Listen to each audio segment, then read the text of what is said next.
예, 제가 이번에 이제 이번 주하고 다음 주 2시간 두 번에 걸쳐서 이제 강의를 할 내용은 우리가 이제 직접적으로 자료를 관찰을 했을 때 측정을 한다거나 수집을 한다거나 이런 수집된 자료를 이제 남들한테 이렇게 정보의 형태로 바꿔서 보여줘야 된다는 거죠.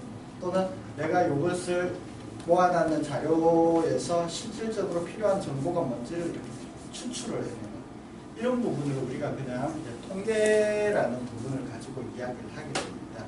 그래서 이 통계는 사실은 큰 부분 같은 경우에는 너무 복잡고 많지만 저희가 다루는 것은 아주 일부분, 가장 기본적으로 우리가 이제 특히 이제 뭐 이런 국제보건 활동 같은 거를 할 때 현지 조사를 했으면 현지 조사에서 빨리 이렇게 정보를 캡처해가지고 뭔가 의사결정을 해야 됩니다. 그렇죠? 그럴 때 주로 사용할 수 있는 어떤 자료의 요약, 그 다음에 간단한 비교, 뭐 이런 부분들을 이제 한번 다루고자 합니다.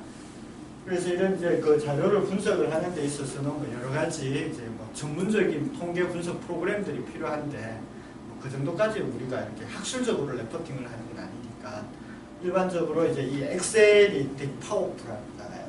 우리가 자료 정리하면 그래픽도 잘 지원을 해주고 근데 이제 더군다나 이 엑셀이 일단 기본적인 통계 자료 분석들도 다 제공을 해줍니다. 그래서 이제 실질적으로 이제 우리가 수집했는 자료를 이제 입력을 한 다음에 엑셀에서 기본적으로 분석을 해서 이렇게 레포팅을 하는 그런 부분들을 실례를 가지고 한번 보여드리도록 하겠습니다. 그래서 이론 조금 하고 실제 조금 잘 아시겠지만 이게 이제 보통 대학에서는 한 학기 또는 뭐 1년 과정에 이런 진행 절차인데 우리는 이제 6시간에 이제 끝내야 되기 때문에 아주 줄여서 말씀을 드립니다. 보통 우리가 이제 실질적으로 이제 조사를 하게 되면은요, 뭐 예를 들어서 우리가 현지에 나가서 이제 현지 주민들을 대상으로 우리가 어떤 그쪽에 이제 보건 행태나 여러 가지를 조사를 해야 됩니다. 이 조사를 해서 결과를 이끌어낼 때까지 이제 우리가 한번 생각해 봐야 되는 부분이 있습니다. 우리가 제일 중요한 게 이 자료를 가지고 이 자료를 어느 범위까지 확대해서 해석할 것이냐 이게 매우 중요합니다. 예를 든다면은 내가 요 지역 사회의 내용만 볼 수도 있고요. 또는 조금 더 가가지고 뭐 그 주 정도까지 볼 수가 있고 아니면 그 국가까지 이렇게 볼 수가 있죠. 그것들을 우리가 흔히 뭐라 그러는가 하면 모집단이라는 모집단. 그죠? 내가 관심이 있는 어떤 그 부분을 모집단이라고 그러는데 그러면 이 모집단의 범위가 크면은 클수록 뭐예요? 내가 조사해야 되는 자료의 범위도 커집니다. 그죠? 그게 이제 우리가 흔히 이야기하는 표본이라고. 이렇게 두 가지를 생각을 해야 되고요. 그 다음에 내가 실질적으로 조사하려고 하는 이 표본을 어떻게 가져올 것이냐도 매우 중요합니다. 우리가 일반적으로 현지 조사에 가면 어떻게 합니까? 우리가 주로 이렇게 접촉하는 사람들을 대상으로 자료를 수집해 올 수밖에 없습니다. 그렇죠? 근데 이제 그 사람들은 어떻게 되는가 하면 그 지역 사회를 대표하는 사람일 수도 있고 아닐 수도 있어요. 그래서 내가 실질적으로 조사를 하는 사람들을 추출을 해가 올 때 우리는 대부분 보면 실제 상황에서는 비확률 표본 추출이라는 내가 접근이 가능한 사람들을 대상으로만 이렇게 자료를 수집을 하게 됩니다. 이렇게 이제 자료를 수집하게 되면 어떤 한계를 가지게 되는가 하면 이 사람들이 그 지역 사회를 대표하는 사람이 못 되기 때문에 내가 수집했는 이 자료를 가지고 이 지역 사회를 대표한다라는 내용을 가지기에는 조금 힘들 수 있습니다. 그렇지만 이제 그 지역의 이제 현상들은 좀 파악을 할 수가 있지만 이걸 학술적으로 되게 레포팅을 한다거나 이런 부분에서는 조금 문제가 있을 수가 있습니다. 그런 부분을 이제 없애려 그러면은 이제 우리가 확률 표본 추출이라는 걸 해야 되는데 이 확률 표본 추출을 하기에는 비용이나 뭐 이런 문제들이 많이 들게 되기 때문에 조금 한번 조사하기 전에 한번 고민을 해보셔야 돼요. 비용이 충분하고 시간이 조금 있다. 그럼 우리가 이제 확률 표본 추출을 통해서 자료를 수집을 해서 레포팅을 함으로 인해서 그 지역 사회를 대표할 수 있는 자료 같은 것들을 가지고 올 수가 있고 그렇지 않으면 우리가 그냥 이렇게 경우에 따라서 우리가 이렇게 할 수도 있어요. 그 지역 사회에서 이미 이렇게 보건조사 같은 것들을 하잖아요. 우리나라도 마찬가지고 그렇죠. 그 지역 사회의 보건국 같은 데서 조사해내는 그 데이터를 가지고 와서 그 데이터를 사용해서 이제 분석을 하는 그런 방법들을 쓸 수 있어요. 그것을 우리가 이제 2차 자료 분석이라고 부르거든요. 우리가 실질적으로 우리가 직접 데이터를 그 수집을 해서 분석을 하는 것을 1차 자료 분석이라고 하고, 기존에 있는 데이터베이스로부터 자료를 가지고 와서 분석을 하는 것을 2차 자료 분석이라고 합니다. 그래서 우리가 이제 이 자료를 수집하는 데 있어서 이런 범위들, 그 다음 방법들, 이런 것들도 고려해야 되지만, 그 사람들을 대상으로 내가 직접 접촉하는 사람들의 수준들이 다르기 때문에 이 사람들한테 그냥 면접 조사를 해야 될지, 아니면 자기기입식 설문을 해야 될지, 또는 어떤 관찰을 통해서 자료를 수집해야 될지, 이런 것들도 지역에 따라서 달라요. 그래서 이런 부분들도 한번 고민이 되어야 된다. 이런 것들도 자료 수집에 들어가기 전에 한번 봐야 되고요. 그 다음에 뭐 측정 방법은 우리가 주로 하는 게 뭔가 하면은 이제 그 설문지를 가지고 대부분 조사를 하게 되잖아요. 그렇죠? 그래서 이제 설문지의 구성 요소는 뭘로 가져가야 되고, 표현은 어떻게 해야 되고, 이런 방법들은 있지만, 대부분의 우리가 이제 그 보건조사에서 사용하는 설문지는 어느 정도 이 그 국제개발협력이나 국제보건에서 만들어져 있는 툴들을 대부분 사용을 하죠. 그래서 그 설문지를 뭐 그 지역 언어로 바꾼다거나, 그렇죠? 그렇게 해서 이제 설문지를 사용해서 자료를 가지고 오고, 그렇게 그 개발되어 있는 설문지를 사용을 하게 되면 좋은 점이 다른 지역 사회들하고 비교할 수가 있죠. 탄자니아, 뭐 필리핀, 뭐 이런 그쪽에 툴들이 같으니까 어느 쪽이 조금 더 열악한지 뭐 이런 것들 비교를 할 수 있는 장점이 있기 때문에, 같은 분야 같으면은 가능한 한 이렇게 설문지를 한번 찾아보고 그쪽에서 많이 사용하는 설문지를 사용하는 게 나중에 이제 비교를 위한 비교성을 가져오는 게 아주 좋은 그런 점을 가지고 있습니다. 그 다음에 이제 우리가 주로 다루게 되는 게 이렇게 이제 자료를 모집했다면은 이제 그 자료를 이제 어떻게 분석하고 거기에서 얼마나 의미 있는 정보를 이끌어내느냐. 그래서 이번 두 차례 세션에서 주로 할 이야기는 이런 부분들이 많을 겁니다.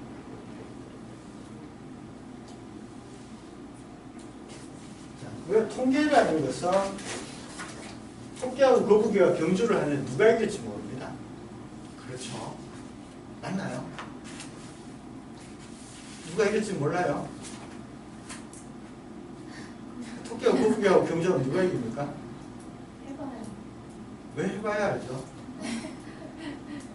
왜 해봐야 할까요? 제가 이런 그 강연을 할 때 이 슬라이드를 그냥 빠짐없이 가지고 가는데요. 가져가서 물어보면은 토끼가 이긴다고 이렇게 이야기하는 친구들이 잘 없어요.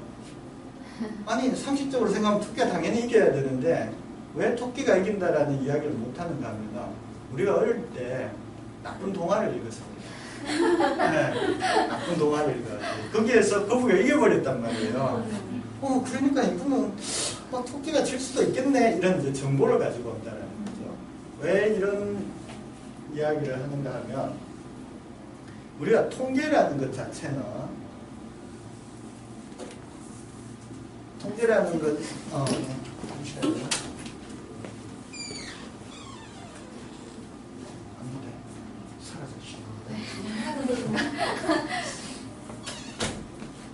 통계는 뭔가 하면은 내가 수집했는 데이터를 바탕으로 뭔가 정보를 항상 가지고 올 수밖에 없습니다.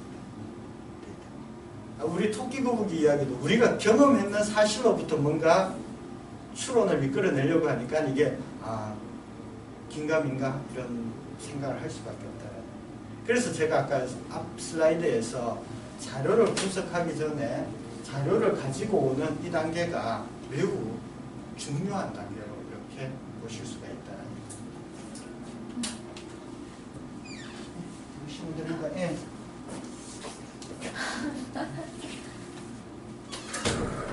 그래서 결국은 어떻게 해요? 자료를 잘못 수집하면 그 자료에서 아무리 좋은 기법으로 멋지게 뭔가를 만들어내 놓는다 하더라도 이건 올바른 정보가 안 된다.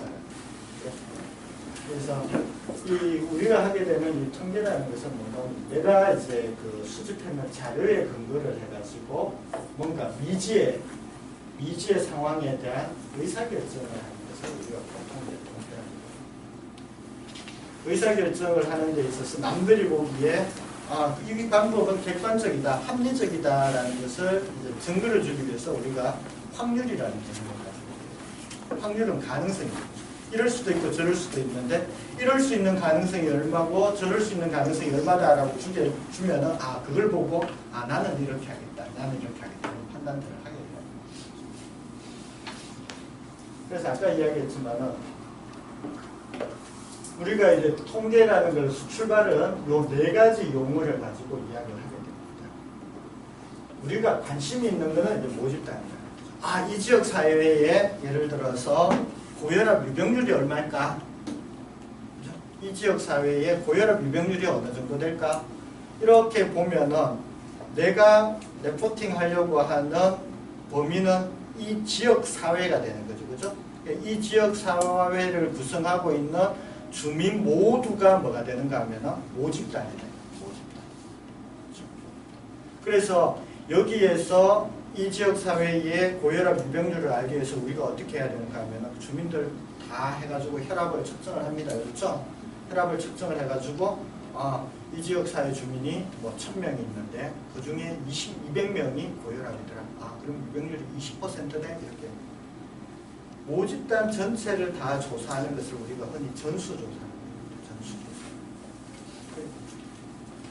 내가 이 지역 사회의 고혈압 유병률, 그죠? 고혈압 유병률이라는 것은 뭐가 되는가 하면 우리가 모수라고 이야기하는 모수, 모집단의 특성. 그래서 우리가 통계 분석을, 자료 분석을, 정보를 가지고 오는 것은 요 모수에 대한 모수값을 알기 위해서 이런 일들을 하게 된다는 모수값을.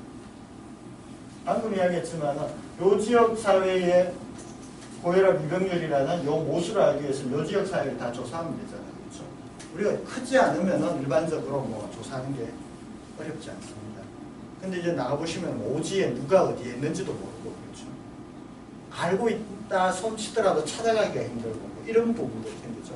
그래서 많은 경우에 우리가 이 모집단 전체를 조사하는 전수조사라는 작업을 들어가기 힘들게 됩니다. 그러니까 내가 접근 가능한 뭐 여러 뭐 예를 들어서 소지역 또는 그런 부분을 일부만을 조사를 하게 되는 거죠. 그죠? 그 일부를 우리가 뭐라 그러는가 하면 이제 표본이라고 그래요. 표본이라고 이야기해요. 그러면 어떻게 돼요?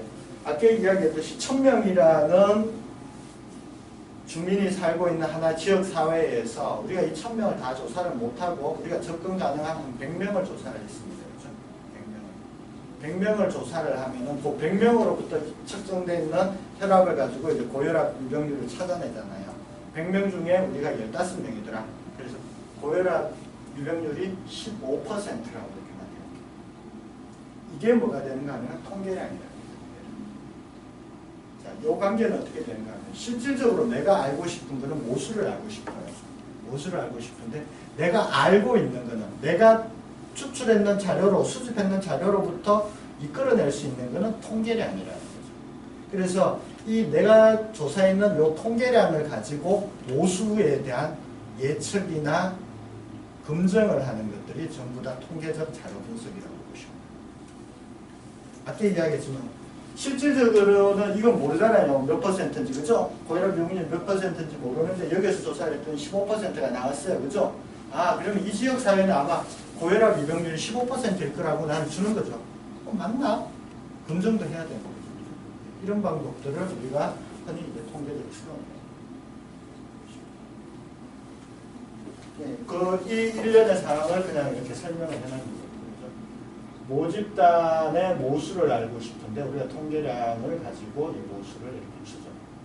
그래서 어떻게 됩니까? 통계에서는 전체에 대한 어떤 현상을 설명하기 위해서 이 전체를 가지고 오는 게 아니고 부분이잖아요. 그렇죠? 작은 것을 가지고 전체를 해석을 하다가 보니까 반드시 뭐가 오차는 필연적으로 따라다닌다는 거예요. 오차. 그래서 통계 분석을 했다고 해도 100% 보정을 한다? 그렇지는 않다는 거예요. 그래서 우리가 가능한 한 이 오차를 줄이기 위해서 여러 가지 테크닉들을 쓴다는 거예요. 제가 처음에 이렇게 보여드렸던 그 확률 표본, 비확률 표본 뭐 이런 이야기 했었잖아요. 그렇죠? 확률 표본으로 자료를 가지고 오게 되면 정확하게 오차를 추정 가능한. 근데 비확률 표본을 가지고 왔다? 그러면 이 오차의 크기를 추정하기가 힘들다. 그래서 시간과 비용과 노력이 많이 들지만 확률 표본 추출이 그렇지만 좀 더 정확한 결과를 우리가 이끌어낼 수가 있고 비확률 표본 추출 같은 경우는 쉽게 접근 가능해서 조사 자료를 모으기는 쉽지만은 여기 얘가 가지고 있는 오차의 크기가 얼마 정도가 되는지를 이끌어낼 수가 없는 거죠. 그러니까 항상 뭐가 되는가 하면은 모든 게 선택입니다. 둘 다 베스트한 거는 만들어낸다라는 거죠. 없다라는 거죠. 그래서 우리가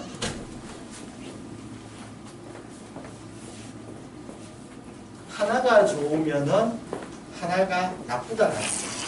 그래서 보통 이제 통계적인 의사결정은 어떻게 가는가 하면은 어떻게 좋은 거를 선택하면서 나빠지는 것을 최소화하는 방향으로. 안 그러면 이게 양쪽 방향으로 왔다 갔다 하게 됩니다. 그런 이야기들을 뒤에서 또 다시 한번 하게 될 겁니다.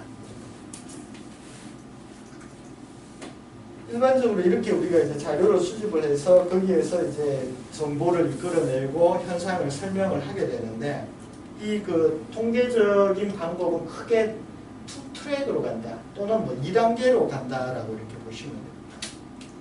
내가 어떤 지역 사회에 가가지고 여러 가지 이제 보건 문제에 대한 이제 설문조사를 했습니다. 그렇죠? 설문조사를 하면 이렇게 자료가 나오잖아요.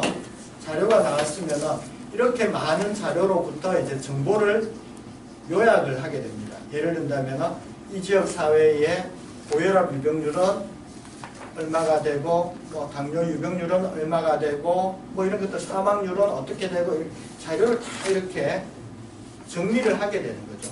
정리를 하게 되는 것을 우리가 흔히 이야기하는 기술 통계라고 합니다.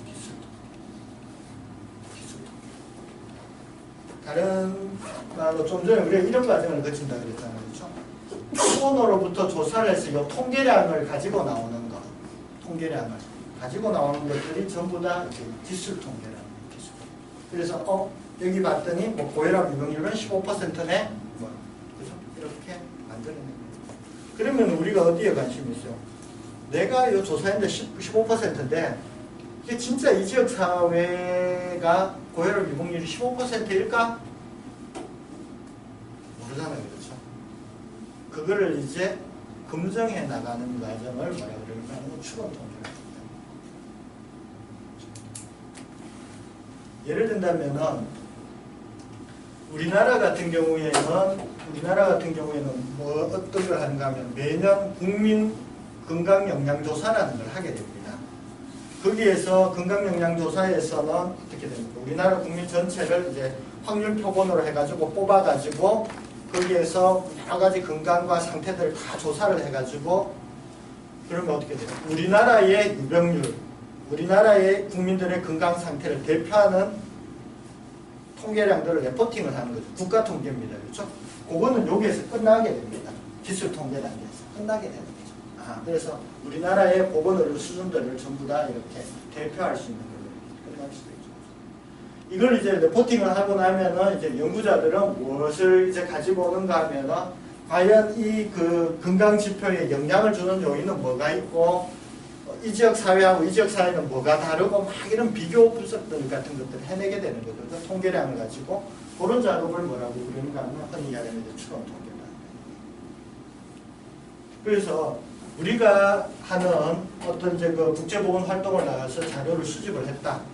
그랬을 때, 이 지역 사회에 뭐 모자보건과 뭐 신생아 사망률은 얼마고, 그렇죠? 모성 사망률은 얼마고 이렇게 냈는데, 이 지역이 인근 지역하고는 어떤 차이를 나타내는지. 예를 든다면은 이 지역의 사망률하고 이 지역의 사망률이 조금 차이가 나는데, 이게 어떻게 유의미한 차이인지 우리가 그냥 어떻게 표본조사를 하다 보니까 우연에 의해서 나타나는 차이인지 이런 거에 대한 확신을 줘야 되죠. 유의미하게 차이가 나버리면 이 지역 사회도 올리기 위해서 뭔가 인터벤션이 들어가야 되는 거고. 근데 이게 유의미한 차이가 아니고 우연에 의해서 나는 차이 같으면 그대로 유지를 시켜주면 되는 거죠. 이런 의사결정들을 해야 된단 말이에요. 그렇죠? 그런 것들을 하는 것을 우리가 이제 추론통계라고. 그래서 이제 기술 통계의 방법은 우리가 다 알고 있습니다. 초등학교 때부터 들어왔던 많은 이렇게 더하기, 빼기, 곱하기, 나누기라는 사칙연산을 통해서 우리가 많은 작업들을 하게 되는 거죠. 근데 이제 왜 이것을 한 번 더 이제 살펴보는가 하면은 우리가 이제 가지고 오는 데이터들이 다양한 형태의 데이터들이 있습니다. 다양한. 그러니까 거기에 맞는 어떤 지표들을 줘야지 다른 사람한테 정확한 의사전달이 가능하다는 거죠. 뭐 제가 예를 잘 듭니다만은 왜 양복 입고 고무신 신으면 되게 언밸런스 하잖아요. 양복을 입었으면 구두를 신게 만들어주고 한복을 입었으면 고무신을 신게 해주고 뭐 이런 거라는 거죠. 그죠? 그래서 내가 조사했는 데이터의 성격이 어떠냐에 따라서 이런 친구들은 이렇게 요약을 해주면 다른 사람한테 정확한 정보를 줄 수 있고 이런 데이터는 이렇게 요약을 하면 좋겠다. 이런 방법들을 한번 검토를 해보도록 하겠습니다. 그래서 그런 검토를 하는 데 있어서 우리가 생각하는 게 뭔가 하면 우리가 흔히 수집하는 이 자료라는 것, 데이터라는 것은 크게 두 가지로 구성이 됩니다. 데이터는 두 가지로 구성이 된다. 내가 실질적으로 알고 싶어서 그 조사 대상자한테 일일이 뭔가 조사를 하는 항목들 있죠. 조사를 하는 항목들을 우리가 뭐라고 그러는가 하면 변수라고 그럽니다. 변수. 예를 들어서 내가 설문지를 하나를 만들었어요. 그죠? 그래서 그 설문지의 내용 보면 1번 성이 뭡니까? 뭐 2번 나이가 어떻게 됩니까? 뭐 3번 경제 수준이 어느 정도 됩니까? 뭐 4번 지금 건강 상태가 어떻습니까? 이렇게 조사를 쭉쭉 하죠. 그죠? 그 하나하나의 항목이 뭔가 하면 다 변수라는 거죠. 그래서 우리가 수집하는 데이터 자료는 전부 다 이렇게 변수로 구성이 되어 있습니다. 변수로 구성되어 있죠.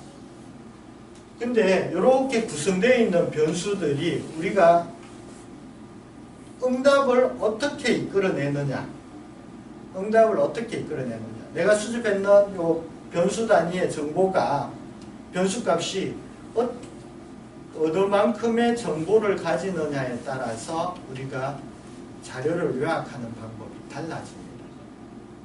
그죠? 그래서 변수가 가지는 요 변수값의 정보를 표현해 주는 것을 우리가 뭐라 그러는가 하면 척도 스케일이라는 표현이 있습니다. 왜 이런 절차를 거치게 되는가 하면 뒤에서 한번 보죠. 이게 만약에 수집했는 자료예요. 수집했는 자료인데 여기에 뭐 개인 아이디가 있고 조사구가 있고 만 나이가 있고 성별 있고 결혼 상태가 있고 교육 수준이 이런 자료 조사를 했잖아요.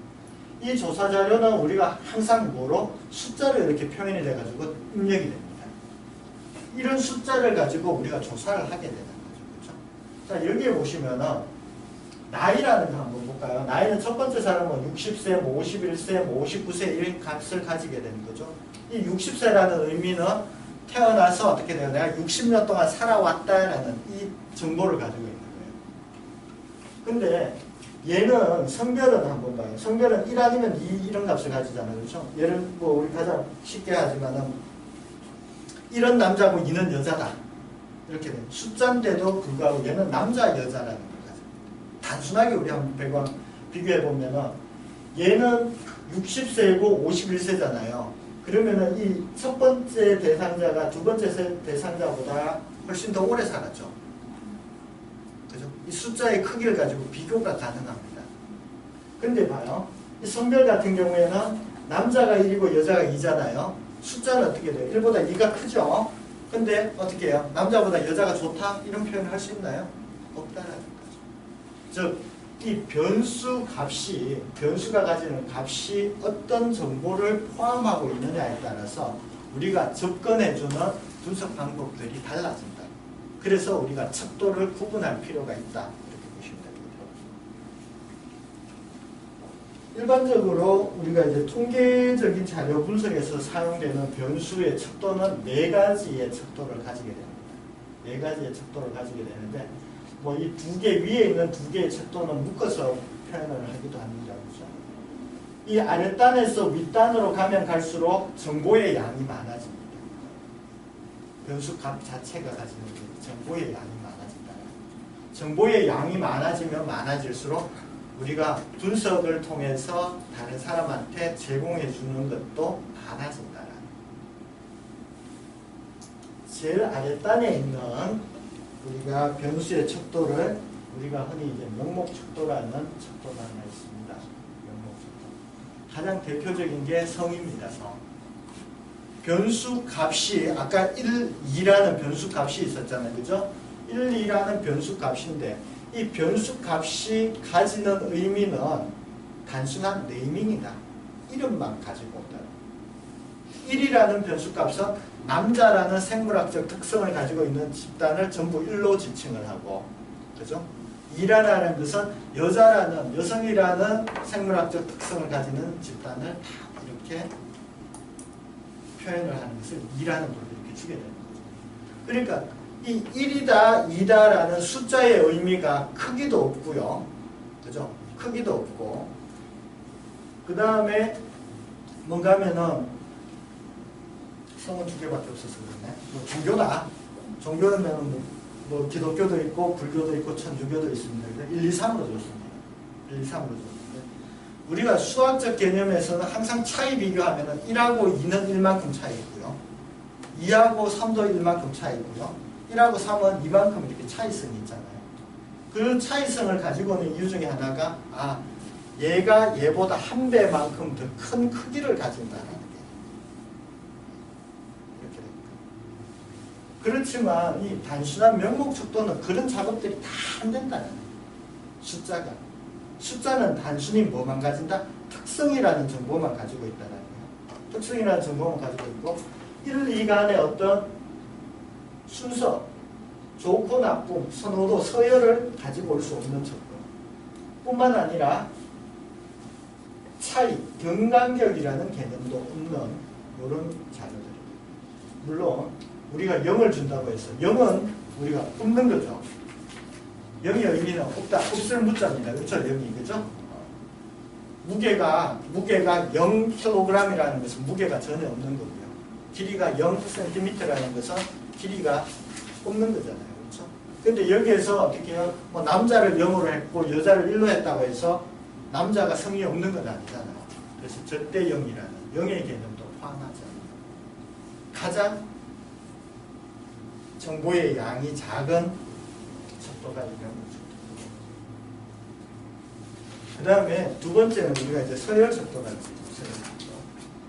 서열 척도는 좀 전에 이제 특성이라는 변수값이 특성이라는 것을 가지고 거기에서 한 개 더 나아가지고 서열성이라는 걸 가진다. 서열성. 우리가 흔히 이제 100m 달리기를 합니다. 그렇죠? 100m 달리기를 하면 출발점부터 결승점까지 왔는데 제일 먼저 들어오는 친구를 우리가 1로 이렇게 1등 이렇게 줍니다. 그렇죠? 2등, 3등, 4등 이렇게 1, 2, 3, 4의 숫자를 줬죠.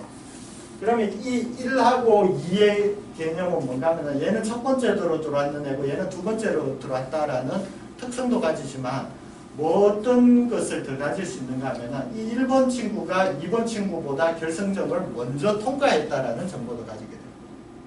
서열이 있다라는 거죠. 1, 2, 3. 근데 여기에서도 보시면 알겠지만은 1등하고 2등의 차이는 요만큼 있잖아요. 그죠? 2등하고 3등의 차이는 요만큼 있죠. 등간성이라는 개념이 없어집니다. 우리 흔히 그 서베이 할 때 주로 많이 사용하는 응답지에 리커드 척도라는 거 들어보셨습니까?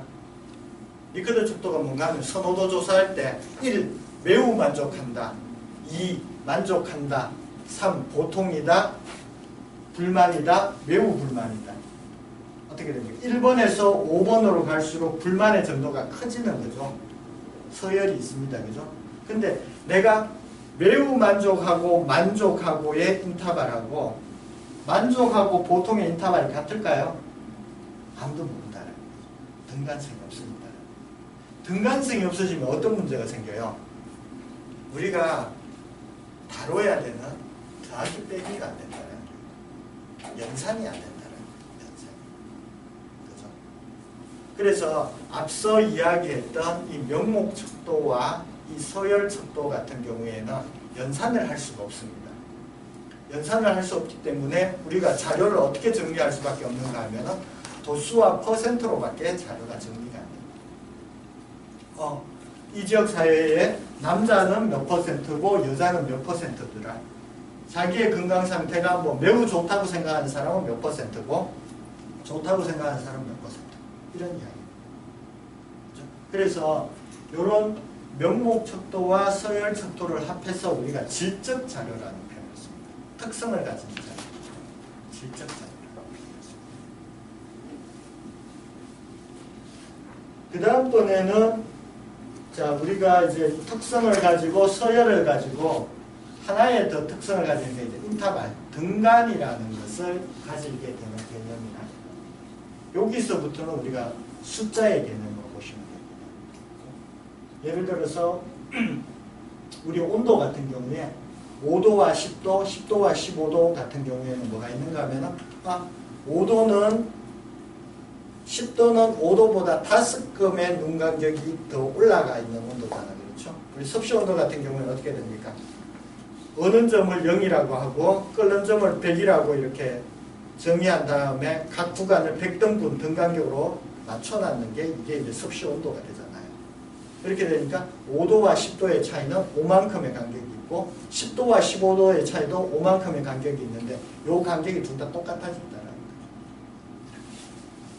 그래서 이런 거 같은 경우는 흔히 우리가 등간척도라고 합니다. 근데 등간척도 같은 경우에는 절대 0점은 존재하지 않는다. 우리 섭씨 온도가 0도씨라고 해서 온도가 없는 건 아니죠. 그냥 어느 점을 우리가 편의상 0도라고 했을 뿐입니다. 그렇게 되기 때문에 이 등간척도 같은 경우에는 더하기 빼기라는 연산은 가능하지만 절대 0이 없기 때문에 곱하기 나누기가 안 되는 겁니다. 곱하기 나누기. 그래서 우리가 실질적으로 이렇게 데이터를 구성을 했을 때 등간척도는 찾아보기가 좀 힘듭니다. 그냥 아까의 정보의 양을 이렇게 키워나간다는 입장에서 이 등간척도를 집어넣어놨는 거지 실질적으로 우리가 등간척도를 만들어 보면 생각보다 등간척도가 크게 없습니다. 우리가 대부분 조사하는 이 숫자 척도는 거의 비척도, 비율척도라는 비율척도. 숫자가 크기도 가지면서 그죠? 크기도 가지면서 등간성도 가지고 절대형도 이런 것들이 숫자 척도, 수치 척도 같은 경우에는 우리가 연산이 가능하죠. 연산이 가능하게 되기 때문에 어떤 이야기를 해내는가 하면 우리가 많이 들어보셨던 뭐 평균이나 뭐 이런 값들을 내주게 됩니다. 이 지역 사회의 평균 소득 수준은 어느 정도 되더라.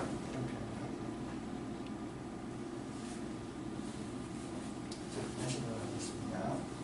그래서 이렇게 4개의 스케일을 가지는데요. 4개의 스케일을 가지는데 이 아랫단에 있는 2개를 우리가 흔히 질적 자료라 그러고 윗단에 있는 이 2개를 양적 자료라고 표현합니다. 올라갈수록 정보의 양이 많아집니다. 그래서 우리가 어떤 그 정보를 제공하는 입장에서는 가능한 한 정보의 양이 많은 게 좋으니까 양적 자료로 자료를 측정을 하려고 합니다. 양적 자료로 측정을 하려고 합니다. 그리고 어떻게 돼요? 양적 자료로 측정이 된 것은 질적 자료로 바꿔줄 수 있습니다. 예를 든다면 우리가 소득이라는 것을 조사를 하는데 실제 소득을 적게 합니다. 누구는 뭐 100만 원을 벌고 누구는 150만 원을 벌고 누구는 뭐 200만 원을 벌고 이렇게 나오잖아요. 그렇죠?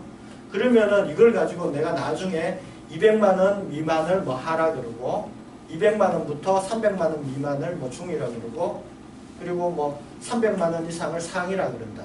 그럼 이게 어떻게 돼요? 양적 척도를 질적 척도로 바꾼 거잖아요. 그렇지 않습니까?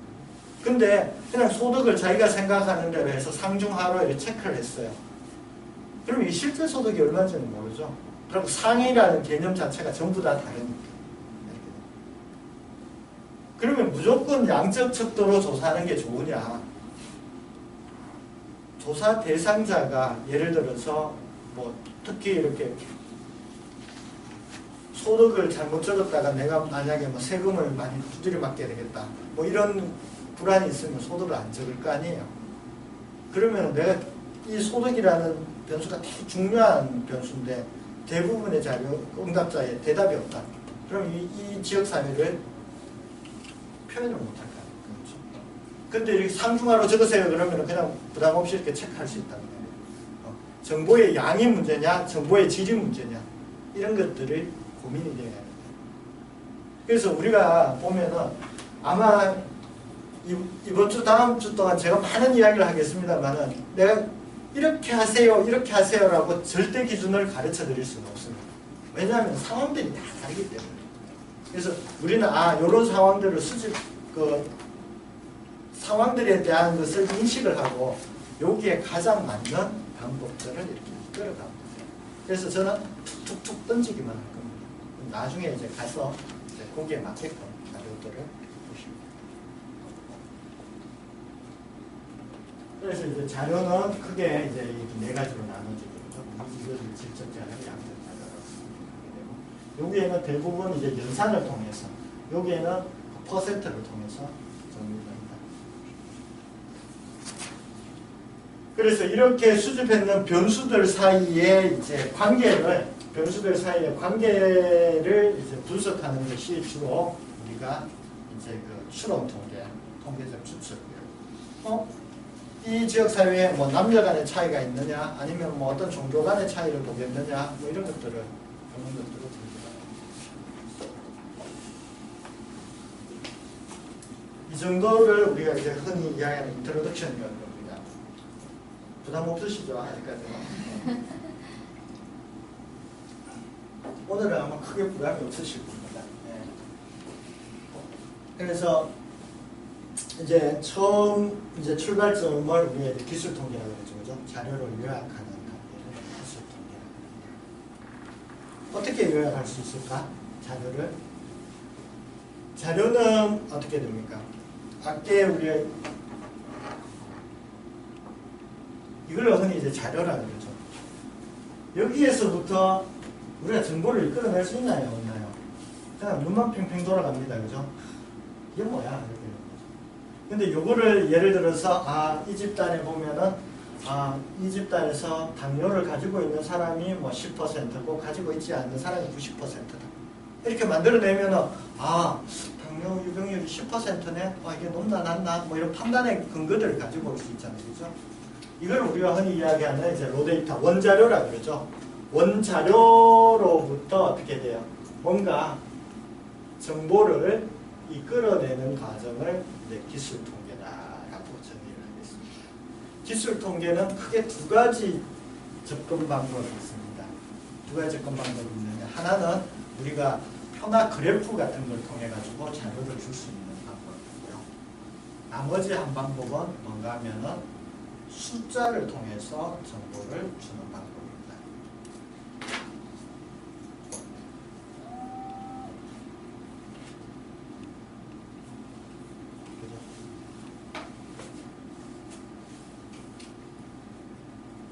이렇게 해서 그 그래프나 아니면 숫자로 이렇게 자료를 요약하는 이유 중에 하나가, 아까 우리가 측정하는 문항 하나를 변수라고 그런다 그랬잖아요. 그렇죠? 변수는 말 그대로 변할 수 있는 숫자이기 때문에. 변수에 대응되는 말이 상수잖아요. 상수는 항상 일정한 고정된 값입니다. 우리가 문항을 변수라 그러는 게 이제 성을 조사를 할 때 남자, 여자 이렇게 다양한 특성들을 가지죠. 그러니까 이 다양한 특성들을 이제 요약을 해야 돼요. 연령도 마찬가지고. 항상 남자만 있는 집단 같으면은 거기에서 남자, 여자를 구분할 필요가 없잖아요. 그렇죠? 소득 수준이 다 일정한 집단 같으면 그렇게 할 필요가 없다라는 거예요. 그렇죠? 우리가 통계적인 자료 분석을 하는 이유는 개개인이, 우리가 조사 대상자들의 개개인이 가지고 있는 많은 다양성 때문에 만들어주잖아요. 그렇죠? 이 다양성을 어떻게 표현을 해주느냐? 이게 이제 기술 통계라고 보시면 됩니다. 우리 표와 그래프 많이 사용하죠. 표와 그래프를 사용하는 가장 첫 번째 목적이 뭘까요?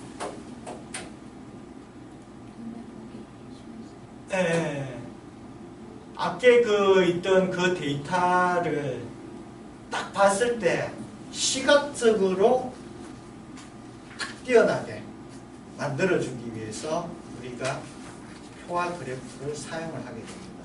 제가 이런 얘기를 한번 들어볼까요? 예를 들자면 표와 그래프를 쓰는데요.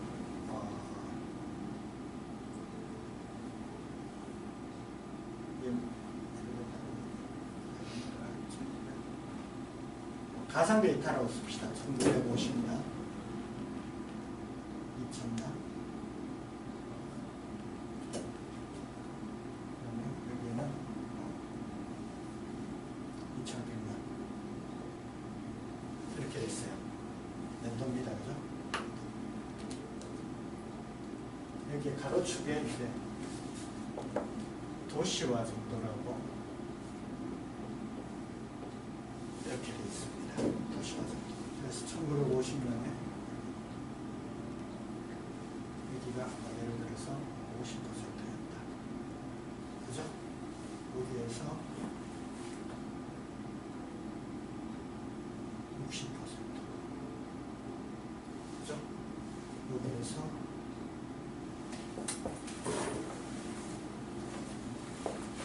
70% 이렇게 나왔어요. 그래서 도시화 정도가 이렇게 되는 거죠. 됐습니까? 그래프 봤더니 이 그래프를 딱 보면 어떻게 됩니까? 1950년 이후에 교리가 야가 조금 더 안 예쁘네. 살짝 내리고 있습니다.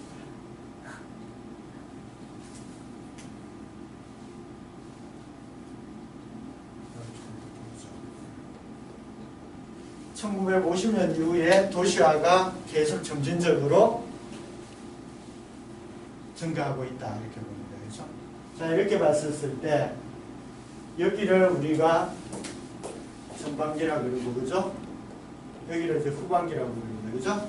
이렇게 봤을 때 전반기와 후반기에서 어디가 더 도시화가 빨리 진행이 되죠? 네? 후반기가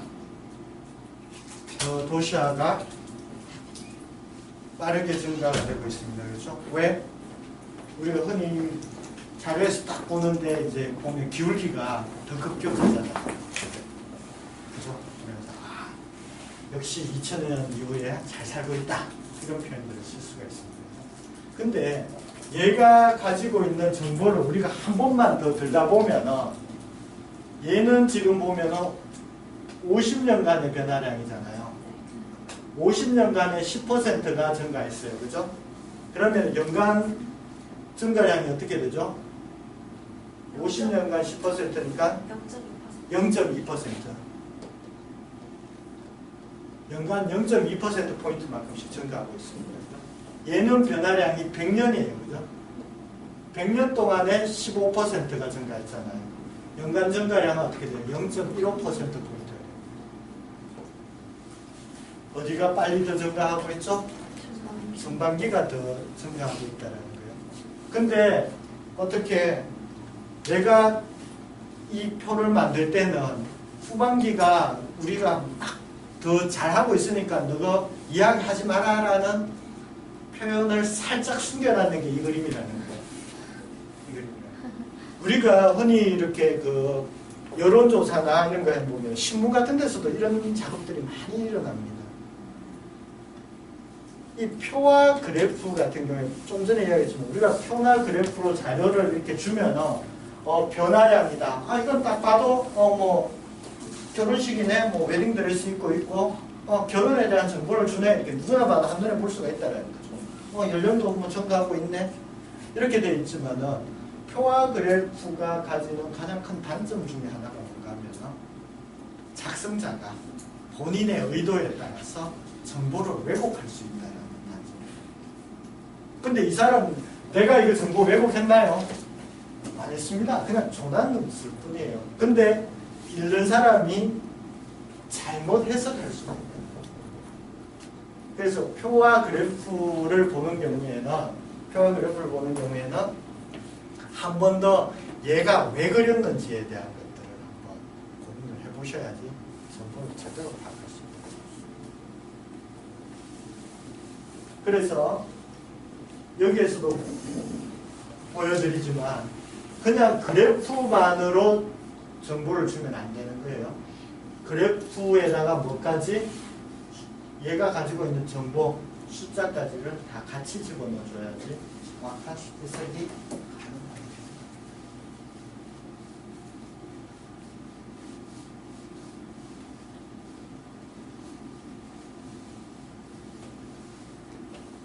원래 제가 그렸는 이 그림 자체가 UN에서 나왔는 그림이에요.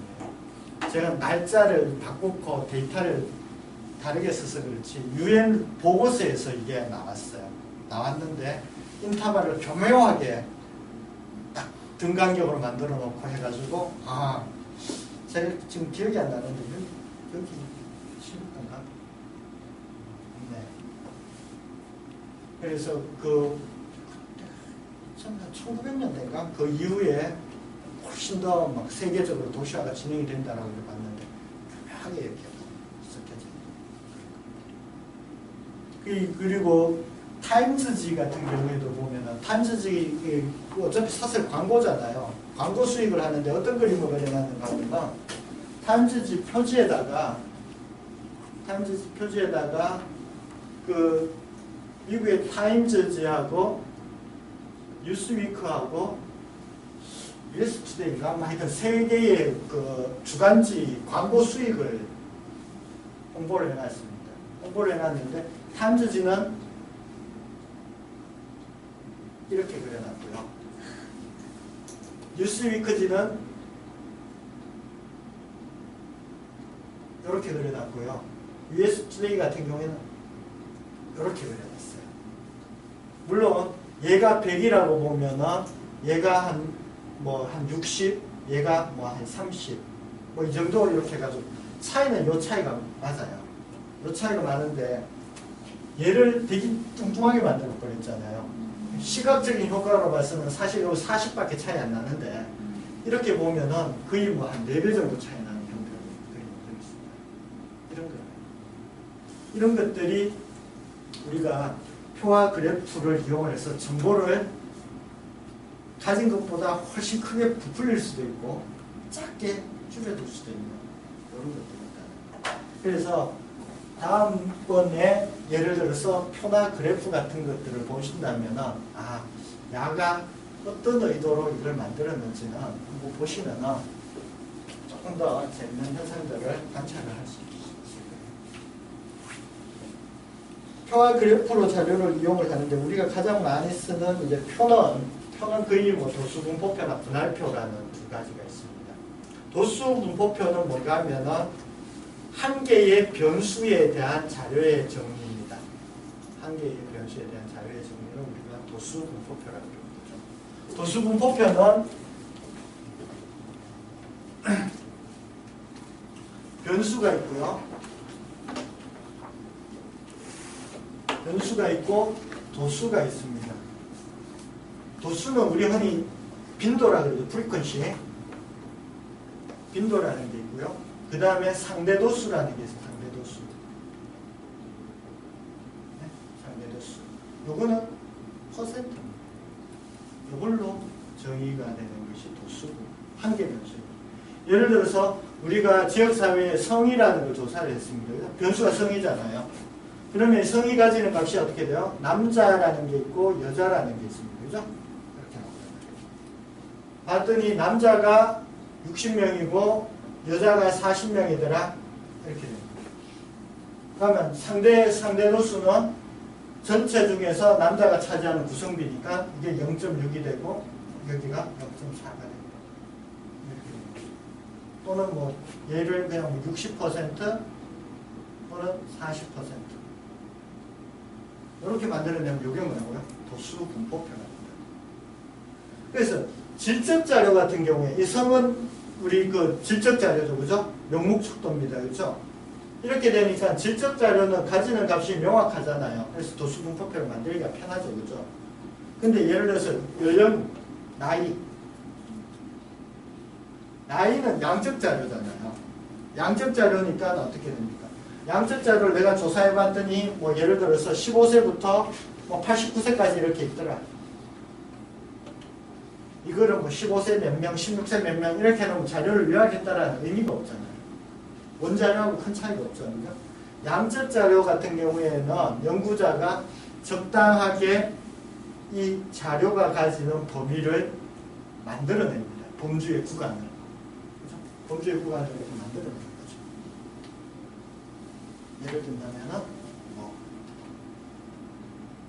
10세에서 19세, 뭐 20에서 29세, 30에서 39세, 그 다음에 뭐 40세 이상. 뭐 이런 식의 구간을 만들어 놓고 여기에서 각각의 도수들을 찾아내고 뭡니까? 여기에서 상대 도수를 제공을 해주는 것이 도수입니다. 그러면은 양적 자료 같은 경우에 구간을 몇 개로 가져가야 되느냐? 룰은 없습니다. 뭐 우리 옛날 아마 책에 보면은 뭐 도수분포표 뭐 구간 정하는 공식 같은 거 나오는데 그거 무시하셔도 돼요. 내가 적당하게 나이 같은 경우에는 우리 관심이 대부분 거의 뭐 10대, 20대 이렇게 이게 이런 거 나올 수 있잖아요. 그렇죠? 뭐 혈압 같은 경우에는 뭐 정상 혈압과 뭐 비정상 혈압 이런 거로 나눌 수도 있고. 그래서 적당하게 내가 제공하려고 하는 정보를 보고 구간을 나누시고 만들어줍니다. 그러면은 이 도수분포표를 만들게 되면은 내가 조사했는 대상자들, 그죠? 조사 대상자들의 뭐 인구학적 특성이나 아니면 사회경제학적 특성이나 건강 관련 특성이나 이런 특성에 대한 분포를 확인하기 위해서 이런 도수분포표를 만들어내는 거죠. 이 지역 사회는 노인층이 많네, 또는 뭐 이 지역 사회는 중산층이 많네, 뭐 이런 것들, 그죠? 이런 것들을 이제 도수분포표를 통해서 분포니까 그렇죠? 분포를 확인하는 수가 있습니다. 분할표는 뭔가 하면은 2개 이상 변수의 도수분포표다.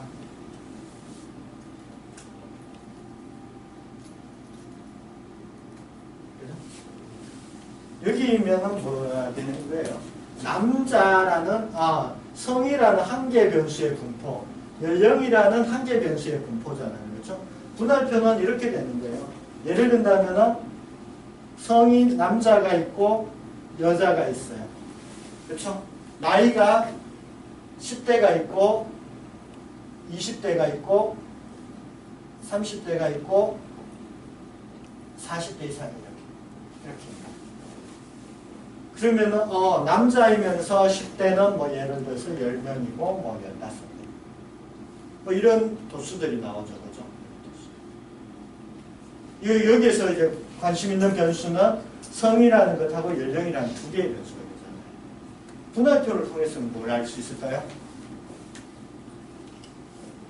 뭘 알 수 있을까요?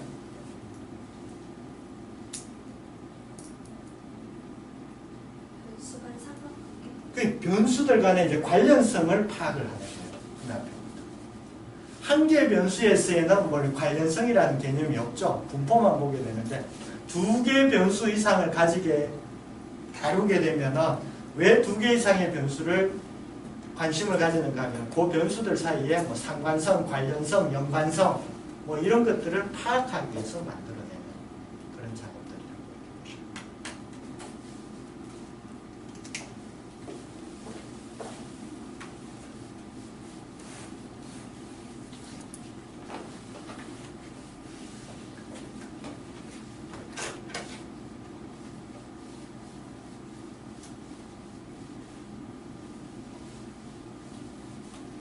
근데 우리가 나중에 이제 보통 이렇게 연구 제안서 같은 것들을 쓸 때는 표보다는 그래프로 제시하는 것이 훨씬 유리합니다.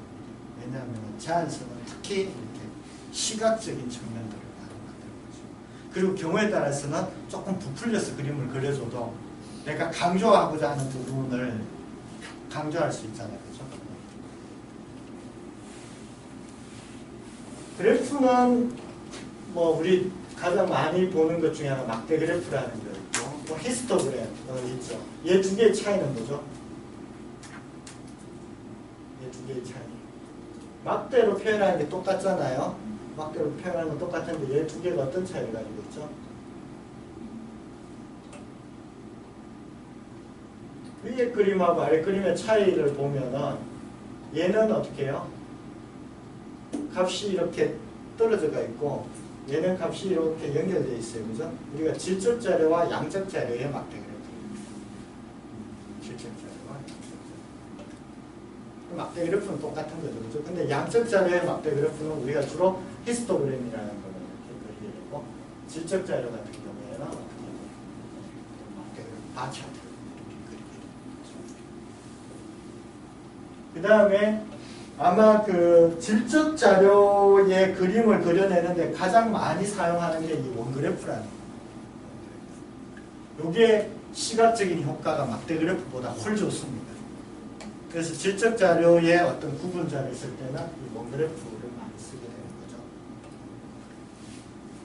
그리고 뭐 여기에 뭐 예를 든다면 뭐 남자의 원그래프, 여자의 원그래프 이런 것들을 해놔놓고 또 오히려 또 비교성도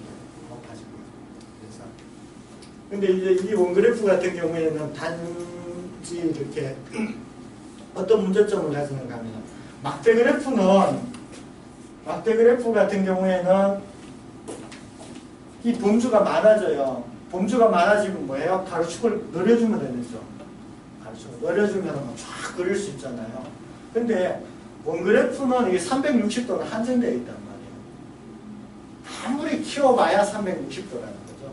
그래서 포션이 되게 작은 부분들이 두드러지게 나타나지 않아요. 그리고 범주의 수가 너무 많아. 그러면은 뭐 여기에 줄 하나 끊어놓고 뭐 여기 0.1% 뭐 약간 이래놓고 이러면 그림이 이렇게 안 예뻐지죠. 왜? 이게 이제 그 시각적인 효과를 주기 위해서 이런 그림을 그리는데 오히려 더 복잡해질 수 있다. 그래서 범주의 수가 보통 한 5개 이하 정도에서 이 원그래프를 그려주면 아마 시각적인 호혈성을 가장 가질 수 있는 특징을 가지고 있잖아요.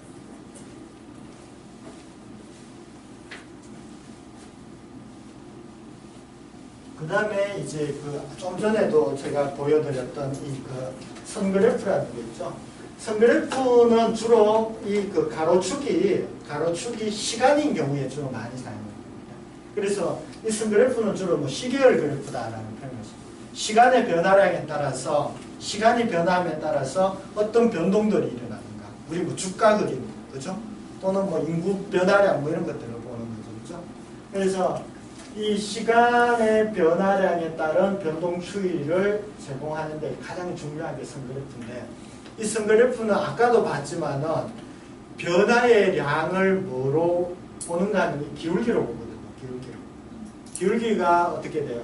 X 변화량분의 Y 변화량이라는 게 이제 기울기잖아요. 그렇죠? 그리고 기울기가 급격하면은 변화량이 빠르게 변하는 거고 기울기가 낮으면은 천천히 변하는 거잖아요. 그렇죠? 그래야 되기 때문에 이 가로축의 간격이 매우 중요하다. 선그래프에서 가능했어요. 그런 점만 한번 유의해 보시면.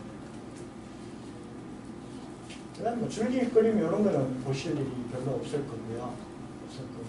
이 상자 그림 같은 경우에는 한 번씩 이렇게 분포도를 볼 때 주로 많이 사용하는 그림입니다. 예를 들어서 이게 보면은 T에 대한 상자 그림이다. 이 상자 그림이라는 것이 여기에서도 이제 박스 플롯이라고 그러지만 박스를 이렇게 쳐놨는 거거든요. 박스를 쳐놨는데 대충 보면은 뒤에서 다시 설명하겠습니다만 이게 이제 중앙값이 되고요. 중앙값이 되고 요게 4분의 1 지점에 있는 1/4분위수라는 값이 되고요. 요게 4분의 3 지점에 있는 3/4분위수라는 게 있어요. 그러면은 자료들의 4분의 1 지점부터 4분의 3 지점까지의 분포는 이렇게 돼요. 이렇게 돼 있고 여기가 최소값이고 여기가 최대값이죠. 이렇게 그림을 그려나가 보면 예를 든다면 어떻게 됩니까?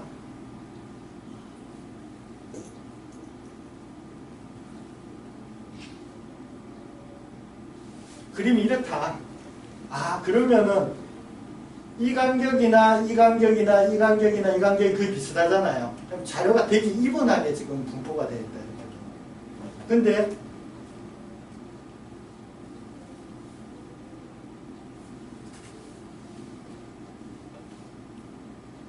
이런 그림을 보면은 여기가 중간에 있는 값이고 여기가 4분의 3지점, 4분의 1지점이다. 여기는 자료가 많이 몰려있는데 여기는 느슨하네. 그리고 더 느슨해가지고 이렇게 최대값이 가고 있네. 뭐 이런 것도. 박스 플롯을 이렇게 여러 개를 이렇게 그려놔 놓으면 관심 있는 변수들에 대한 분포의 정도를 계략적으로 판단해 줄 수 있는 거거든요. 근데 박스 플롯이 아마 엑셀에서는 지원을 안 하는 걸로 제가 알고 있습니다.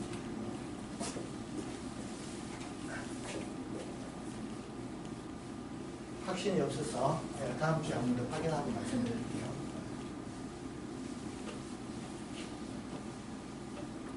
이렇듯 이렇게 한 개의 변수에 대한 그림들을 가지고 올 수도 있고요. 그 다음에 이런 것 같이 두 개의 변수에 대한 그림들도 가지고 올 수 있습니다. 산점도 그죠? X 변수와 Y 변수 간에 이렇게 키와 몸무게를 측정을 했다. 키가 증가할수록 몸무게도 증가하네. 뭐 이런 그림들. 이렇게 해서 관련성을 볼 수도 있고 분포를 볼 수도 있고 뭐 이런 것들이 우리가 흔히 제시하는 표와 그래프로서 자료를 정리합니다. 혹시 여기까지 무슨 질문이나 같이 한번 이야기해 볼 거나 혹시 지금까지 뭐 어떤 경험을 통해서 이런 부분 뭐 조금 더 이야기가 돼야 되지 않느냐 뭐 그런 거 혹시 있으세요? 상자 그림 말씀하신 예, 거요? 예. 잘 이해가 안 가가지고 예. 다른 예로 한번 상자 그림은 제가 수치 척도를 한 번 더 하고 상자 그림을 이해를 시켜드릴게요. 지금 그 개념이 설명이 안 돼. 제가 뭐 1, 4분위수, 3, 4분위수 하는 개념이 없기 때문에 상자 그림에 대한 부분은 없고 상자 그림은 보면은 여기에 뭐 이렇게 아까 제가 최대값이라고 했는데 여기에는 뭐 데이터로만 나오고 이런 부분이 있기 때문에 그건 뒤에서 한번 설명을 드리겠습니다. 자, 그럼 없으시면은 우리가 이제 수치로 넘어가겠습니다.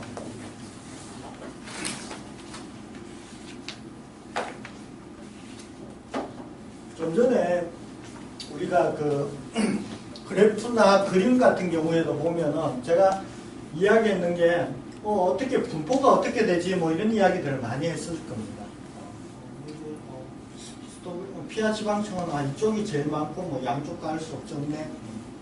그다음 통일의식은 원하는 사람이 많네 뭐 이런 어떤 구성원들의 대답에 대한 분포들을 이렇게 확인을 하는 거잖아요. 그렇죠? 그게 이제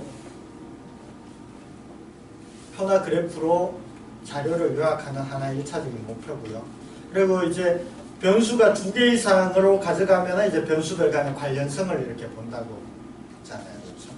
마찬가지로 이 그림도 그런 의미를 가지듯이 숫자라는 것도 우리가 숫자로 자료를 정리하는 것도 어떤 집단에 대해서 이 집단이 가지고 있는 분포나 변수들 간의 관계를 숫자로 이렇게 제시를 하는 겁니다.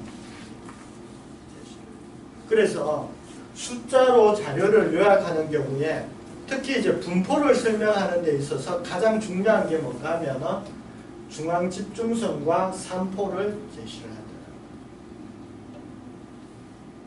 다시 이야기해서 대표값과 퍼짐의 정도라고 보시면 됩니다. 대표값과 퍼짐의 정도. 대표값이라는 것은 말 그대로 어떻게 돼요? 어떤 집단의 구심점이 되는 겁니다. 구심점. 대부분이 설명될 수 있는 퍼짐의 정도라는 것은 아까 이야기했지만 이게 자료 자체가 변수잖아요. 변수니까 어떻게 돼요? 하나의 값을 가지지 않고 여러 가지 다양한 값들을 가지게 되기 때문에 얘가 도대체 어디서부터 어디까지 이렇게 자료 값을 가질 수 있는지를 보는 겁니다. 그렇죠? 이것을 우리가 이제 산포도라고. 대표값은 가장 큰 의미를 가지는 것이 뭔가 하면 우리 평균입니다. 평균. 지금까지 평균 많이 들어보셨잖아요. 그렇죠?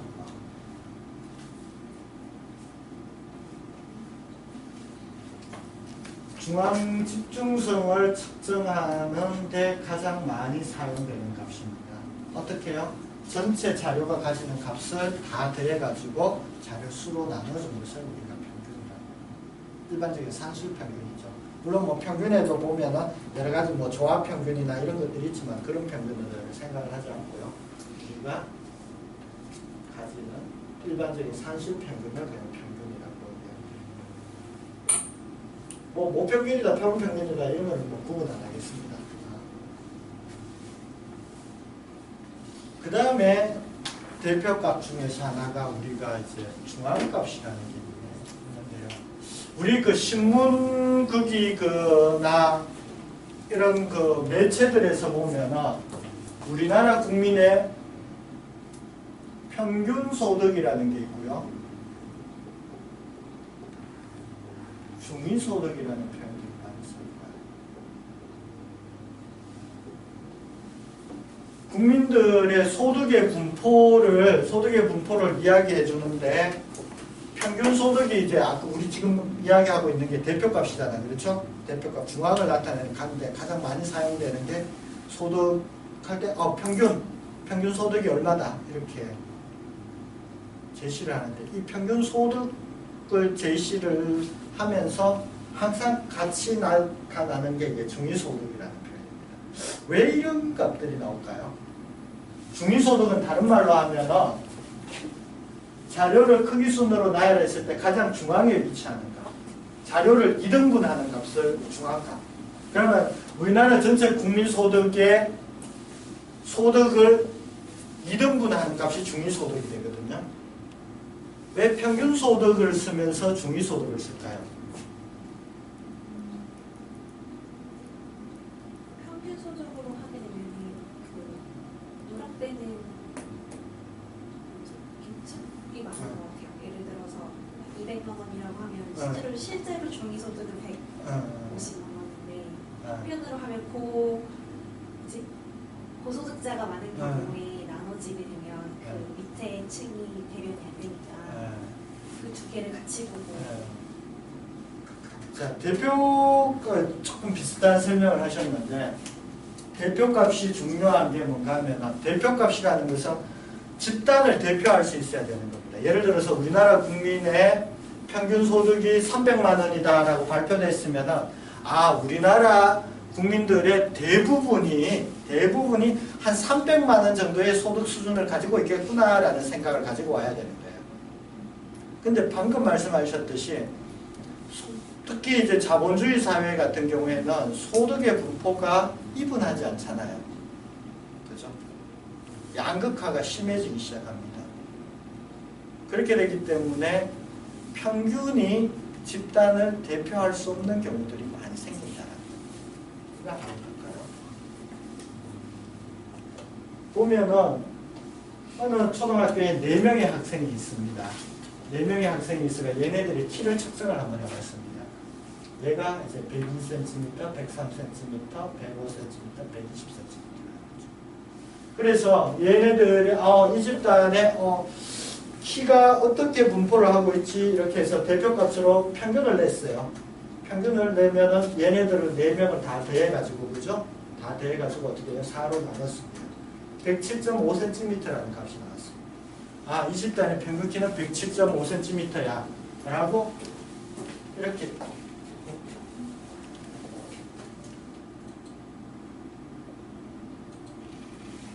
이 포인트가 되잖아요. 그렇죠? 자, 대표값이라는 것은 좀 전에도 말씀드렸지만 집단을 대부분 설명을 해야 돼요. 그렇죠?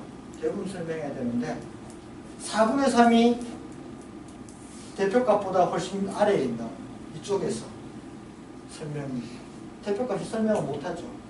얘는 어떻게 돼요? 여기 와가 있으니까 얘도 설명이 안 돼요. 얘도 설명이 안 돼요. 대표값이 의미가 없습니다. 왜 이런 현상이 일어났죠?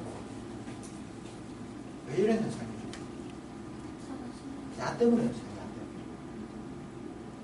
우리가 평균이라는 것은 관찰했는 값을 그대로 사용을 합니다. 그죠? 관찰했는 값을 정보를 그대로 다 가지고 와서 더해가지고 나눠주죠. 그러니까 자료들 중에서 다른 자료들에 비해 가지고 아주 큰 값이 있거나 자료들에 비해서 아주 작은 값이 있는 경우에는 이 자료의 평균이 아주 많이 디펜드가 되고 있다는 거죠. 디펜드가 되고. 그러니까 어떻게 해요? 이런 그 값의 디펜드가 돼가지고 결국은 대표값으로의 의미를 상실해요. 그래서 자료들 중에서 이렇게 아주 큰 값이나 아주 작은 값이 있을 때 디펜드가 되지 않게 대표할 수 있는 값을 만들어줘야 됩니다. 그 역할을 하는 것이 중앙값입니다. 중앙값은 좀 전에 이야기했듯이 어떻게 해요? 자료를 크기 순으로 나열했을 때 가장 중앙에 있는 값입니다. 예를 들면 1, 2, 3, 4, 100이다. 1, 2, 3, 4, 100이다. 그러면은 이게 제일 중앙이 어디죠? 제일 중앙이 어디예요? 여기죠, 그렇죠? 이게 중앙값이에요. 그 다음에 예를 들어서 2, 3, 4, 100이다. 그죠? 그러면 여기에는 중앙이 어디죠? 여기가 중앙이죠. 그죠? 3하고 4 사이가. 3하고 4 사이 값이 있습니까? 없습니까? 없죠. 그죠? 요때는 요 두 개 값의 평균을 내는 겁니다. 그럼 3.5가 중앙값입니다. 그래서 중앙값은 어떻게 되는가 하면 그 집단을 대표하는 하나의 값을 제시를 하는데 자료의 개수가 홀수개이면 제일 중앙에 하나의 값으로 존재합니다. 근데 자료의 개수가 짝수개가 되면 중앙에 위치하는 두 개 값의 평균으로 중앙값을 제시를 하게 됩니다. 됐죠? 그죠? 그래서 평균도 마찬가지고 중앙값도 마찬가지고 어떻게 돼요? 그 자료를 어떤 하나의 값으로, 유일한 값으로 제시를 해주게 되기 때문에 해석이 되게 용이하다는 거죠. 그래서 평균이나 중앙값을 많이 쓰고요. 평균은 어쨌든 내가 관찰했는 값에 대한 정보를 모두 이용하는 거잖아요. 그러니까 어떻게 돼요? 정보의 이용 측면에서 보면 되게 많은 정보를 이용을 하니까 좋은 거지요. 근데 중앙값은 어떤 정보만 이용하죠? 최고를 중앙값을 계산하는데 필요한 거는 뭡니까? 위치밖에 없어요. 얘가 1인지, 2인지, 3인지, 4인지, 100인지가 중요한 게 아니고 너 몇 번째 있는 값이냐라는 거죠. 중앙값을 계산하는데 야는 한 개의 값만 이용하고 야는 두 개의 값밖에 이용을 안 하잖아요. 우리가 수집했는 정보를 조금밖에 이용을 안 하니까 조금 문제가 있는 거예요. 그래서 대표값으로서 가장 좋은 거는 평균입니다. 그래서 우리가 평균을 제일 먼저 내렸고 평균을 제일 많이 사용을 하게 됩니다. 근데 평균이 가지는 단점이 뭔가 하면은 자료 중에서 아주 큰 값이나 아주 작은 값, 우리가 흔히 이상값 또는 극단값이라 그러는데 그런 값이 존재하게 되는 경우에는 대표값으로서의 역할을 못하게 되는 거죠. 그렇죠? 그때 대안적인 방법으로 사용하는 것이 뭐다? 중앙값이다.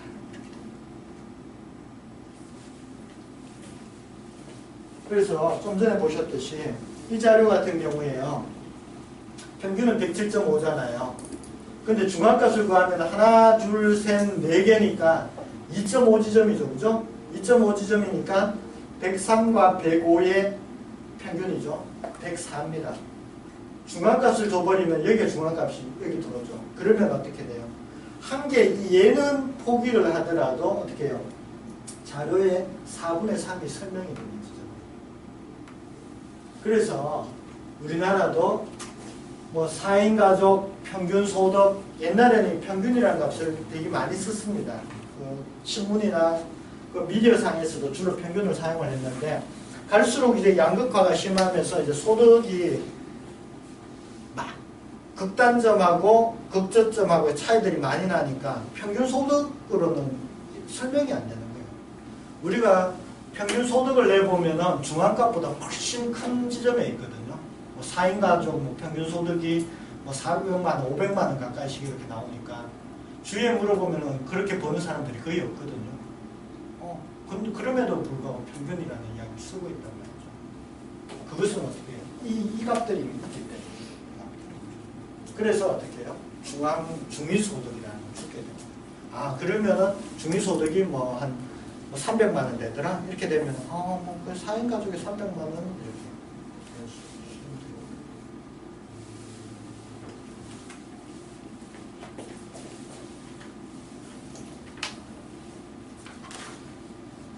이렇게 만들어낼 수도 있고요. 그 다음에 이제 대표값을 하는 데 있어가지고 예를 들어서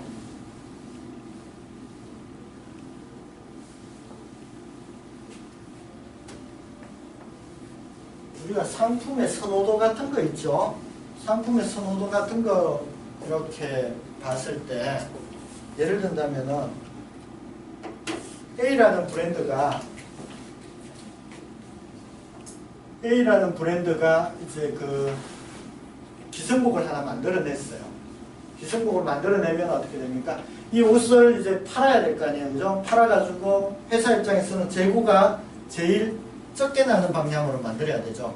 그러면 이제 옷을 만들어내는데, 우리나라의 사람들의 그 신체 분포를 봤더니 예를 들어서 중간층이 거의 50%고 좀 작은 사람이 25%고 좀 크게 입는 사람이 25%다. 이렇게 돼 있는 겁니다. 이게 이제 그러면 이걸 가지고 어떻게 해요? A 브랜드에서 내가 만들 때 이 사이즈를 정체 중에서 50%를 만들어내고 요거를 25% 만들어내고 요거를 25% 만들어내겠다. 이렇게 만들어내면 재고가 최소화될 수 있다. 동의하십니까? 동의하십니까?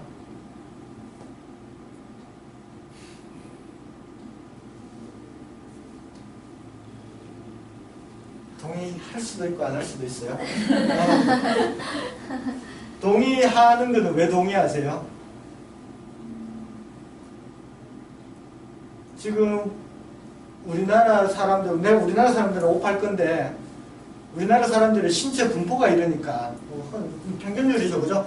평균적으로 딱 봤더니 저기에 50, 그러니까 중간 지점이 그러니까 중간 사이즈가 전체 중에서 50이나 있고 25, 25가 있다.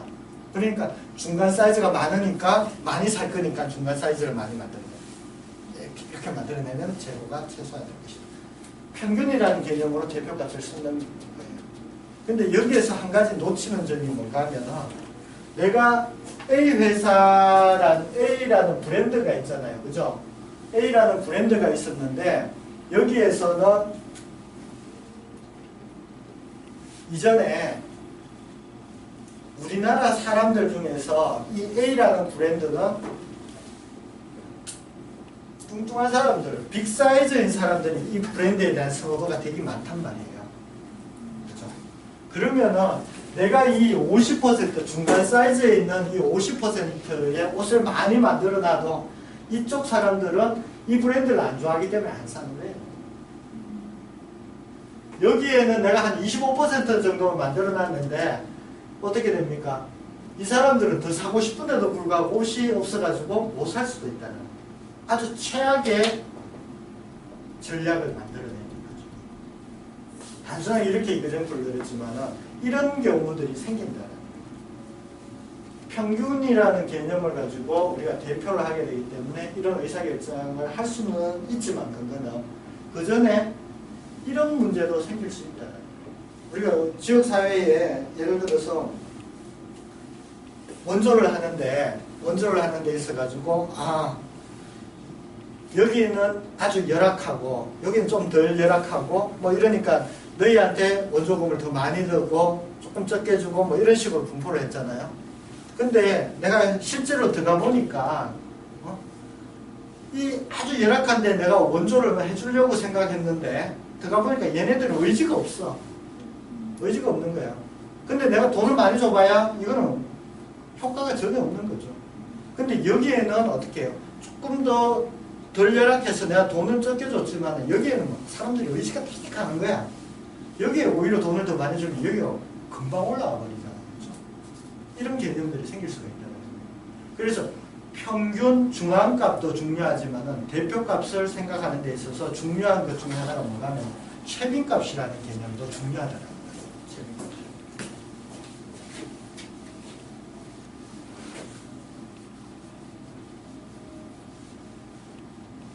최빈값은 뭔가 하면은 특정 자료들 중에서 가장 많이 나타나는 값을 우리가 최빈값입니다. 최고의 빈도를 가지는 값입니다. 최고의 빈도를 가지는. 그래서 좀 전에 했던 우리가 평균이나 중앙값 같은 경우에는 좋은 점 중에 하나가 그 집단을 대표하는 유일한 한 개의 값으로 제시한다고 그랬잖아요. 그렇죠? 하지만 최빈값은 존재 안 할 수도 있고 한 개가 존재할 수도 있고 여러 개가 존재할 수도 있다는 거예요. 이것처럼 자료들 중에서 1이 한 번, 2가 3번, 3 한 번, 4 한 번, 5 한 번, 6 한 번, 7 한 번, 9 한 번 빈도가 제일 많은 게 얘잖아요. 그렇죠? 그럼 최빈값은 2가 되는 거예요. 근데 여기서처럼 1 한 번, 2 한 번, 3 3번, 4 한 번, 5 3번, 6 한 번, 7 한 번, 8 한 번, 9 한 번 얘도 3번이고 얘도 3번이잖아요. 그렇죠? 그러면 최빈값은 이렇게 됩니다. 우리가 분포를 그릴 때 이거는 여기가 최빈값이 되는 거잖아요. 그렇죠? 근데 분포가 어떻게 돼요? 이렇게 될 수도 있습니다. 그죠? 그럼 여기도 최빈값이 되고 여기도 최빈값이 되는 거죠. 아까 예를 들어서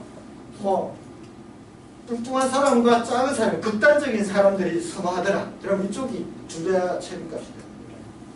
모두 다 이분하더라. 모두 다 이분하면은 최빈값이 존재하지 않나 이런 겁니다.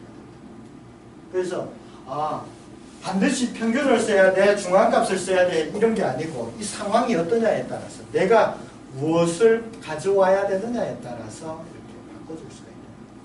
근데 우리가 통계적인 검증 같은 걸 한다 그랬잖아요. 그렇죠? 그렇게 되는 경우에는 이론들이 전부 다 연산이 가능해져야 되기 때문에 평균에 대한 수입들을 많이 가져가야 돼요. 그래서 제일 먼저 평균을 소개를 해드리고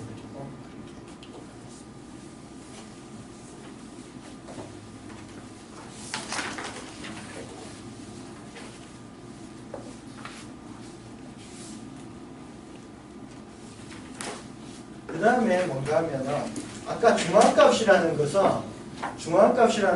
뭐라 그랬죠? 자료를 2등분하는 값이라고 그랬잖아요. 그렇지? 제일 적은 값부터 제일 많은 값, 큰 값까지 만들어 놔놓고 딱 반 자르는 값이 요게 중앙값이에요. 그죠? 이렇게.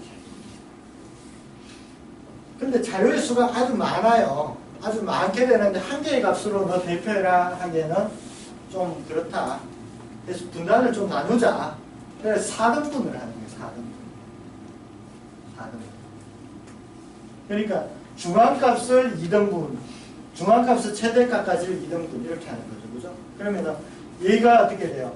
4분의 1, 4분의 1, 4분의 1, 4분의 1 이렇게 됩니다. 그렇죠? 그래서 첫 번째 4분의 1 지점에 있는 값을 우리가 제1사분위수라고 합니다.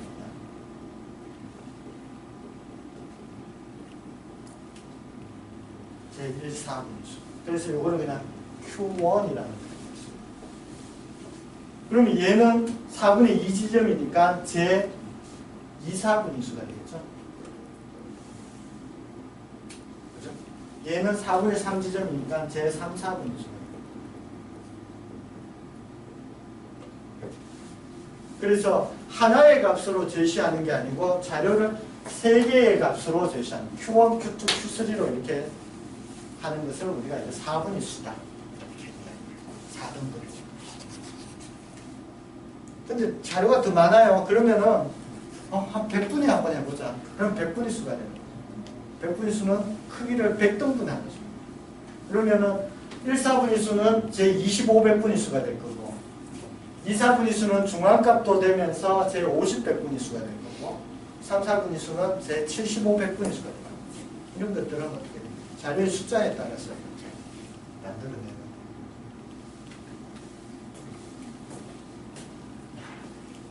그리고 평균은 우리가 평균을 가장 선호한다 그랬잖아요. 그렇죠? 평균을 가장 선호하지만은 평균이 어떤 게 문제가 되는가 하면은 자료들 중에서 아주 큰 값이나 아주 작은 값이 존재하게 되기 때문에 평균이 문제가 된다. 그래서 우리가 중앙값을 쓴다 이렇게 이야기했잖아요. 그렇죠? 아주 큰 값이나 아주 작은 값은 양 끝에 이렇게 있습니다. 양 끝에. 그죠? 그래서 양 끝에 몇몇 값을 빼버리고 평균을 내자. 그러면 이 평균이 어떻게 돼요? 이 극다한 값에 영향을 안 받을 거 아니에요. 그렇죠? 그것을 우리가 절사평균이라는 표현을 씁니다. 얼마를 절삭시키느냐. 양 끝에. 그래서 5% 절삭평균이라는 것은 끝에 한 5%씩 자료가 100개 있으면 양 끝에 5개씩 날리고 나머지 90개를 가지고 평균을 내는 것이 평균입니다. 이런 것들로 해가지고 막 사용합니다. 근데 중요한 거는 얘들은 전부 다 어떻게 돼요? 이 전체 자료가 와가 있을 때 얘네들이 어떤 때서 가장 많이 분포가 되어 있고 설명을 할 수 있느냐를 찾아내는 것이 제일 중요해요. 됐습니까? 5분만 한 10분만 브레이크를 하시죠. 네.